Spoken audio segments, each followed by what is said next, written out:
In this video, we're going to talk about how to restore gun rights following a felony conviction here in California. Now, the first thing you want to know is the felony that you're convicted of, is it a wobbler? A wobbler is a crime which, by definition, could be filed as either a felony or a misdemeanor. And examples would include grand theft or commercial burglary.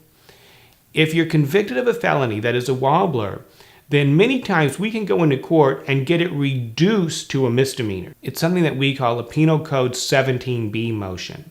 Now, oftentimes, if this motion is granted and we do reduce the felony to a misdemeanor, then that alone will restore your gun rights. However, there's an exception, and that is that there's a list of crimes, misdemeanor crimes in California, which even a misdemeanor conviction will trigger a 10-year ban on gun rights. These include most convictions involving domestic violence, as well as criminal threats, stalking, dissuading a witness. So if we reduce your felony to a misdemeanor, but the misdemeanor is still on this list of crimes, then you would have to wait out the 10-year period before your gun rights would be restored.